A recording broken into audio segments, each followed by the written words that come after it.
New research indicates that vitamin D may protect against COVID-19, especially in black people. Today on At the Forefront Live, we'll talk with investigators about that research study, hear more about the importance of adequate vitamin D in preventing disease, and find out how you can participate in a clinical research trial to see if vitamin D is protective against COVID-19. That's coming up right now on At the Forefront Live.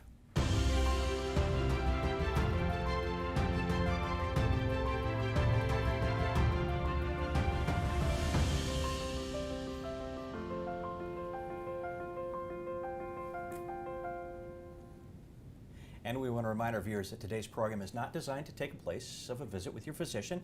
Let's start off with having each of our investigators introduce themselves and tell us what you do here at UChicago Medicine. And Dr. Meltzer, you're actually on set with me, so we're going to start with you and then we'll go to Dr. Lee in just a moment. Great. I'm David Meltzer. I'm the Fanny Pritzker Professor of Medicine, and I'm Chief of the Section of Hospital Medicine here. In addition, I run the Center for Health and the Social Sciences, which we call CHESS. Fantastic. And Dr. Lee? I'm Raphael Lee. I'm the Paul and Aileen Russell Distinguished Service Professor at the university in surgery and in medicine, and then Pritzker School of Medical Engineering. I'm a plastic surgeon and a biomedical engineer who spent most of his career focusing on trauma and trauma-related problems such as wound healing and scarring. Fantastic. And we'll talk a little bit about vitamin D and wound healing here in just a moment, which is a fascinating connection that I think people will be interested in. But let's start off with just kind of some of the basics. And Dr. Lee, I'm going to start with you. Talk to us a little bit about vitamin D. What exactly does it do for the body? Why is it important? And why do we need to make sure we have enough of it? Yeah, so vitamin D is an extremely important, fundamentally important biological molecule that functions much like the Secretary of Defense for the cell.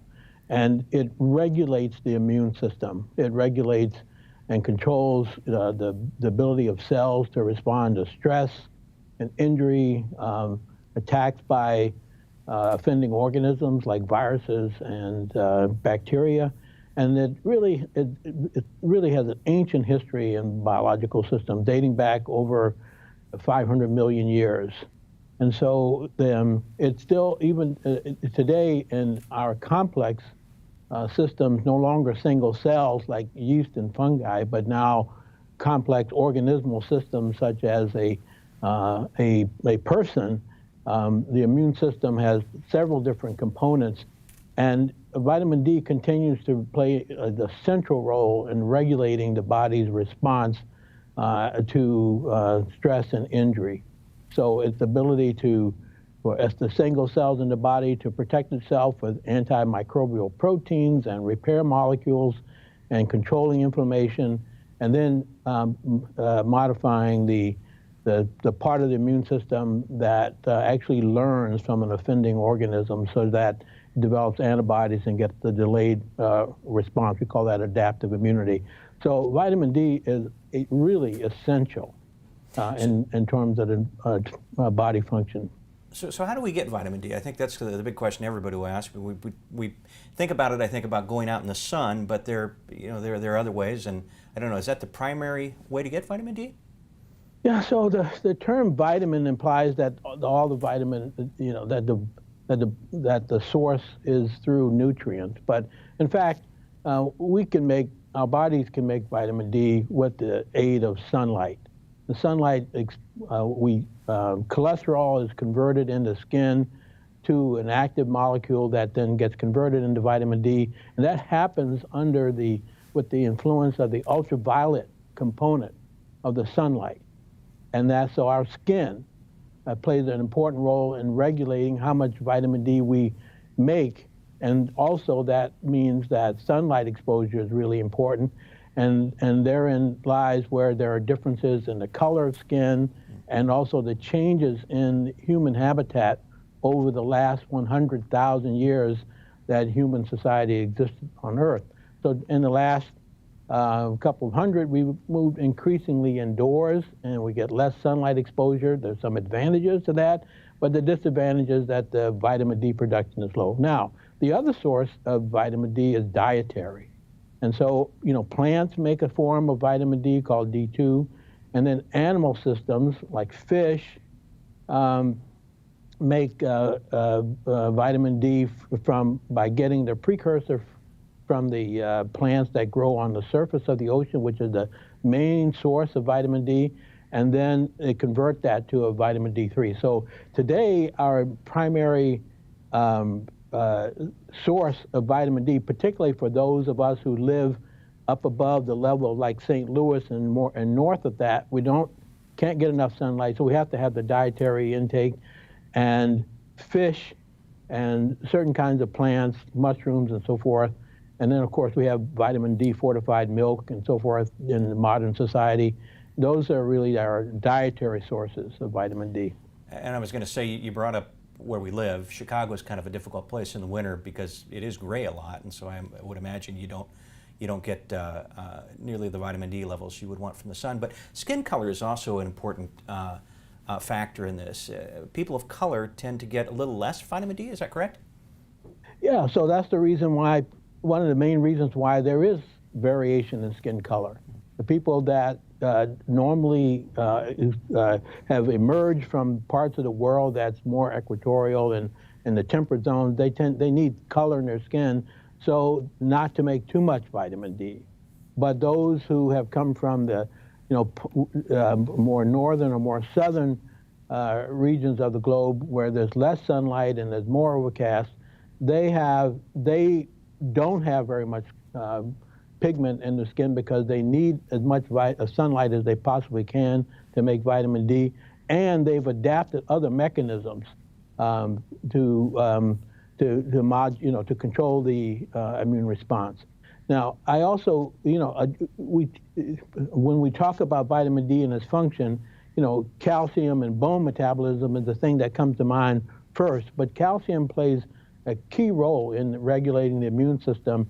And of course, by regulating calcium, the vitamin D has this fundamental role in regulating skeletal growth. So in order to have normal skeletal growth in the regions of the Earth that's closer to the equator, and regulate the immune system properly, the skin color has to, more pigment is needed in the skin. Interesting.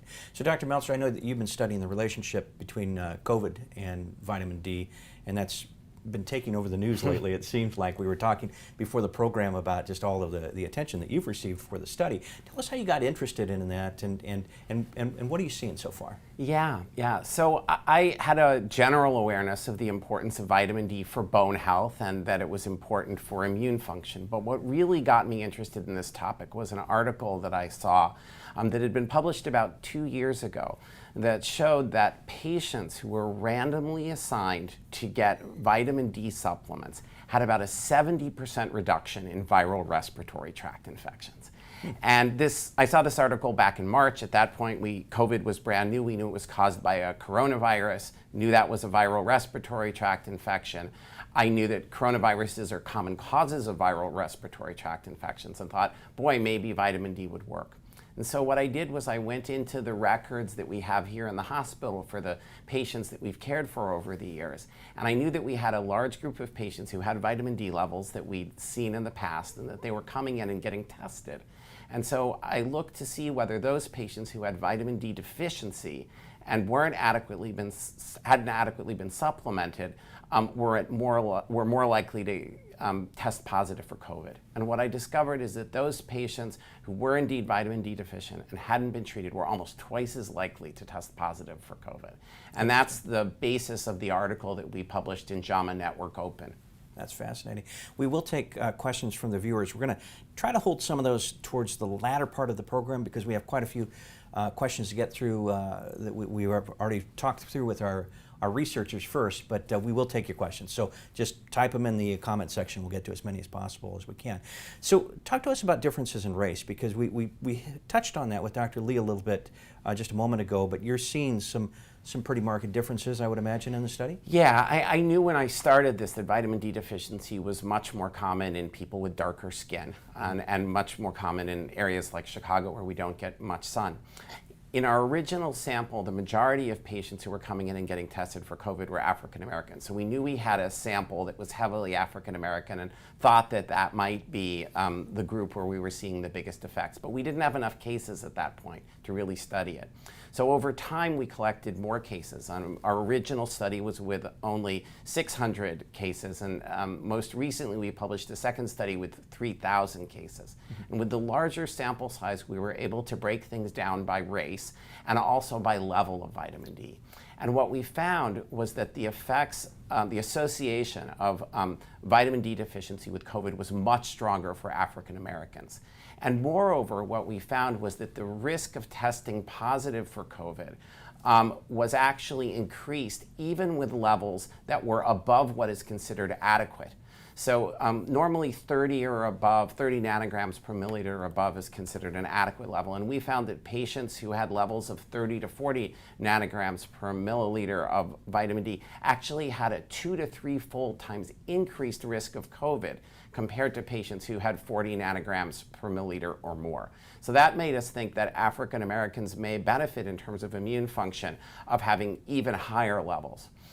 We suspect there may be similar relations for individuals who are not African American as well, and that's something we're continuing to study. But for now, we see this strong association for African Americans. So explain to us how this works. You've done the research as far as just looking at the association, and now we're starting a clinical trial, is that correct? Yeah, that's right. So what we observe is an association, and we control for lots of other variables that might explain both the vitamin D level and why people get COVID, so that we don't think it's confounding, but we don't know for sure. And so a randomized trial allows us to take a bunch of individuals who meet certain eligibility criteria and then consent them and then allow them to randomly receive either a low dose or a medium or high dose, for example, and then understand whether they are less likely indeed to get COVID depending on the dose that they get. Interesting. So how, you were telling me a little bit before the program, we do have some folks already involved, but you would like to get more too. So I want to promote that throughout the program so we can make sure we get that. Sure. Let me tell you a little bit about the studies we're doing. We're doing 2 of them. The first one is funded by NIH, and that's a study we're doing jointly with Rush. And there, people come in, they sign a consent form, they get some labs done to test their calcium levels and other sorts of blood levels that might indicate what the right dose and safety for vitamin D would be. And then, assuming they meet the eligibility criteria, they're then randomly assigned to either a low dose of vitamin D or a medium or high dose of vitamin D. And this allows us to tell whether that medium or high dose is affecting them compared to the low dose in terms of whether they test positive for COVID over time. And we call them every few months to see how they're doing and checking in. So that's a study that's just in the Chicago area and requires that people come in either to us or to Rush. The other study we're doing is completely on the internet. And there, people sign up, they can go to the website, they type in answers to questions to make sure that they're eligible. If they're eligible, we simply mail them some vitamin D, and then we follow up with them through surveys over the course of a year and see what their outcomes are. And that's open to people anywhere in the U.S. So that probably answers my next question, which would be, do I need to be a patient of UChicago Medicine or Rush to participate? Absolutely not. We have had many of our own patients sign up, and of course that's wonderful. But we've had lots of people show interest from elsewhere. And one thing we've seen is actually people signing up in groups sometime. They see the study, they get interested in it, they tell their friends, and they kind of do it together. So we welcome people, of course, who are our own patients, but really anyone from the Chicago area, and for the internet-based study, anyone in the country. Perfect. It's fascinating to me, and it's got to be very interesting work and very rewarding from your standpoint. Oh, I mean, this has been fascinating. There are people who've spent their entire careers studying vitamin D, and I had not. But now that I learn what there is in vitamin D, I really think it's a fascinating area, and I think potentially really important in understanding how we're going to address COVID. Great. And let's bring Dr. Lee back into the conversation for a moment as well. And Dr. Lee, you touched on this a little bit earlier in the program, but can you talk to us about the best sources for vitamin D? Because those are the questions that are coming in from viewers. People want to know, what are the best sources and how much should they take? Well, so today in modern societies, vitamin D is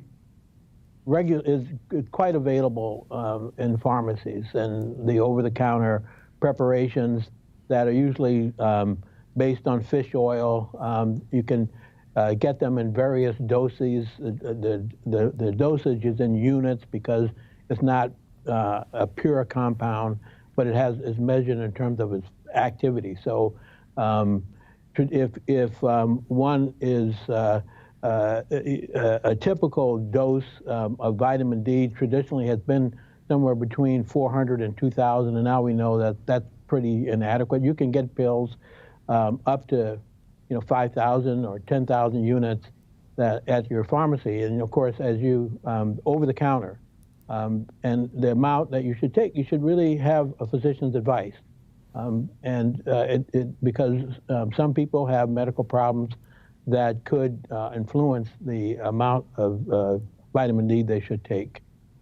It's interesting because I know from some folks' standpoint, and I'm in this category, too much sun exposure is a bad thing. I've had some significant challenges with that over the years. So the supplement probably is the way to go for people like that, I would imagine, and probably dietary changes. But the tricky part of this, and again, a little bit of a discussion before the program, is it's really kind of difficult to tell how much you actually need to take. Would that be accurate? Yeah, I think it's really hard to know. The guidelines that led to the recommendations of 400 to 600 to 800 international units a day as the recommended daily allowance were based almost completely on bone health. They really didn't have any data on how much you need for the immune system. And then the paper that we studied published recently is one of the few that really ties blood levels of vitamin D to immune function. But even then, we don't know for sure that the blood levels are the right measure. There are theories that emphasize what's called free vitamin D that's circulating in the body but not bound to vitamin D binding proteins, which is most of what's measured. And strong reasons to believe that simply taking a supplement, even if your levels don't necessarily go up that much, may be of independent value. So one of the reasons in our studies that the basic comparison is between 400 international units a day and 4,000 international units a day is that we really don't know for sure what the right level is. Nor do we know, frankly, that the level is the perfect measure. It may be that getting daily sunlight, that taking a supplement daily makes such a big difference. I can't help but resist pointing out that COVID got so much worse when it got to the winter. And now it's getting much worse in South America as they're approaching winter. So sunlight and the production of vitamin D really does seem like it's quite possible could make a difference. And so that daily supplementation or daily sunlight, which unfortunately isn't possible in Chicago, in the winter at least, unless you're a very robust person, getting something daily is probably a really good idea. And that's one of the reasons why in our studies, the control group with low vitamin D is actually getting the recommended daily allowance. It's not that they're getting no vitamin D. Interesting. So if somebody's had their COVID-19 vaccine, should they still take vitamin D? I imagine there's a lot of other benefits, obviously. Yeah, the truth is we don't know. Obviously you get a lot of protection from the vaccine, and people should be getting the vaccine and wearing their masks and social distancing and all of that. But we know the vaccine isn't completely protective. And we don't know how long it will continue to be protective or what will happen with some of the new variants that are coming around. To the extent that vitamin D is important for enhancing the immune system, I think there's good reason to believe that it may be useful in this. And so the eligibility criteria for our study include people who've gotten the vaccine. We think we will learn the most probably from the people who haven't gotten the vaccine because they're at higher risk. But we welcome the participation of people even if they've gotten the vaccine because we think the risk is still there and the potential for benefit is still there. And so, Dr. Lee, I know you're extolling the benefits. You're both extolling the benefits of vitamin D, and that's certainly evident. But can you take too much? Is there an issue if you go overboard with it? Well, it's certainly possible, but as Dr. Meltzer just pointed out, we are just beginning to get an insight into what the dose response is, and also at what point is the system overloaded or such to the point where there might be a toxic effect. And so these answers are not there yet. there have been a lot of concerns about raising serum blood calcium levels with vitamin D supplementation. And we found a lot of those concerns, and in fact, not just we, but the entire medical community, that's a very unusual problem unless one has other endocrine issues. So it absolutely is possible to take too much, but with the doses that we're talking about here, it's very unlikely that it is too much. I mean, after all, a lifeguard working on the beach makes about 20,000 units per hour. Oh, wow. So we, the doses we're talking about are small compared to what, a person 5,000 years ago working in the field would make on an hourly basis. Interesting. So we're just learning. Yeah, that's fascinating. I had no idea.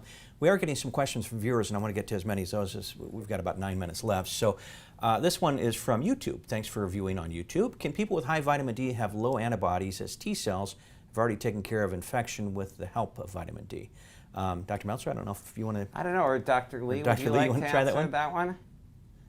Well, so, it really, so first of all, the precise answer to that really depends on the individual. I mean, they have different effects. I mean, the vitamin D turns on the function of certain kinds of immune cells, like the white blood cells and the cells that are in on the surface of the intestines and in the bronchus.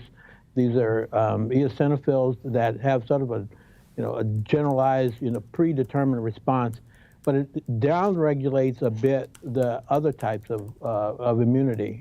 Together, it's orchestrated, and and this is an area of expertise that where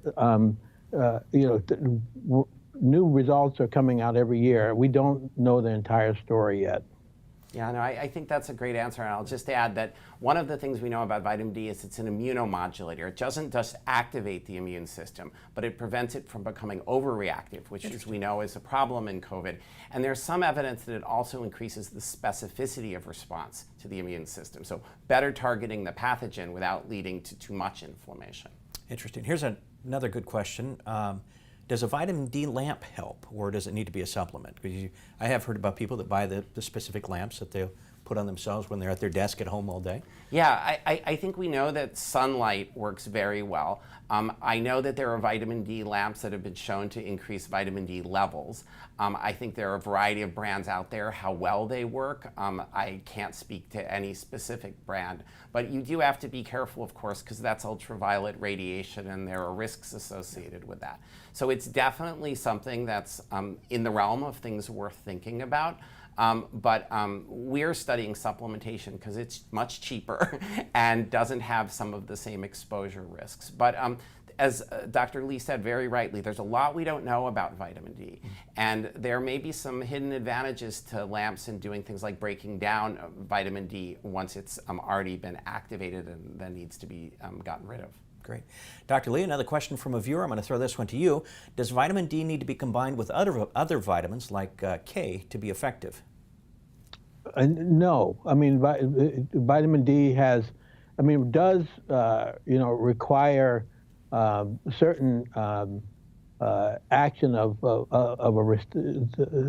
other vitamins like vitamin A to activate the receptor, but that's I think clearly these things are what's really fundamentally required is part of the normal diet.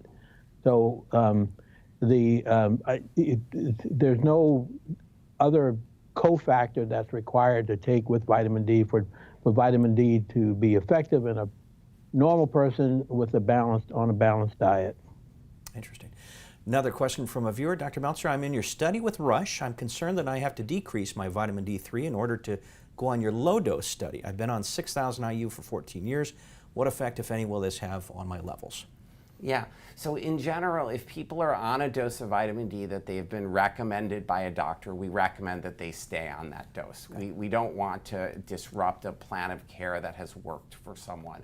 On the other hand, if people are taking a dose on their own, and don't know for sure whether that's a dose that they really need for any reason, or don't have a doctor who's told them that. I think we're all guessing in some sense, and being randomized to a different dose could be a very reasonable thing to do. As I mentioned earlier, the level that you measure is informative, but it's not necessarily the key driver of this. We do not know whether taking 400 or 4,000 or 10,000 units will change outcomes, nor do we know whether it will change outcomes depending on what your blood levels are. The blood levels are heavily reflective of the amount of vitamin D that's bound to vitamin D binding protein, and what may be most active in affecting your immune system is what's called free vitamin D. And although those are correlated, they are not perfectly correlated, and they may vary across people according to their vitamin D binding proteins. And the vitamin D binding proteins, I'll say, differ a lot among people independent of race, but they also differ quite a lot across races. And so that may be one of the important reasons why we're seeing these different effects in our studies, or different associations with vitamin D levels by race. So we have about 2.5 minutes left in the program, and I want to talk just a little bit more about the study so we can really emphasize that you need more people to join you in your study. So you're putting out that call and asking for some help there. Yeah, we are really eager. Ideally, we would enroll 2,000 people in each of our studies, and in total across the two, we've enrolled about 700 so far. So we have a ways to go. They're easy to sign up. There's information available on the internet. I think there'll be a URL put up, and there's a phone number available as well for people who want to call the phone number. If you're telling your friends and don't have the URL with you, you can simply Google vitamin D or VitD and UChicago, and it'll pop right up on your web browser, and you can find information there. There's actually a web page that will guide you through thinking about whether the in-person study or the internet study might be preferred for you. And you can do that based on whether you're really eager to have a very higher dose like 10,000, or you're happy with the 400 or 4,000, and how practical it is for you to come into U of C or Rush to get labs, or whether you prefer to just do it on the internet and let us mail you some vitamin D. Great. Well, John, who is our producer, director, executive director, pretty much wears many hats and runs the thing, he's been putting that graphic up a lot. So hopefully we'll get some folks signed up. And I do want to let people know, remind people that the program actually will live on Facebook. So you can always refer back, and if you want to talk to one of your friends in your social circle, you can even send them the link from Facebook or YouTube as well. So we'll make sure that we get that information out to as many people as possible. This is really interesting. Oh, great, thanks. It's been fascinating to study, and I really hope it makes a difference in COVID and beyond, because I think vitamin D is of fundamental importance for our immune systems in general, and we're going to need those even when COVID is gone. And I got a message that somebody watching just signed up. Oh, that's great. We got at least one, so that's okay. good. That's a big success. I'll take it. That's awesome. Thank you so much for doing this. And Dr. Lee, thank you so much for taking time out of your day today to do this. We really appreciate both of you coming in here. You're welcome. Great. Thank you so much. So we are out of time. Special thanks to our physicians, obviously, for being with us today, and researchers. And a big thank you to those of you who watched and participated in today's program. You had some really wonderful questions. Please remember to check out our Facebook page for our schedule of programs that are coming up in the future. And to make an appointment with one of our doctors, you can go to uchicagomedicine.org, or you can give us a call at 888-824-0200. Thanks again for being with us today, and I hope everyone has a great week.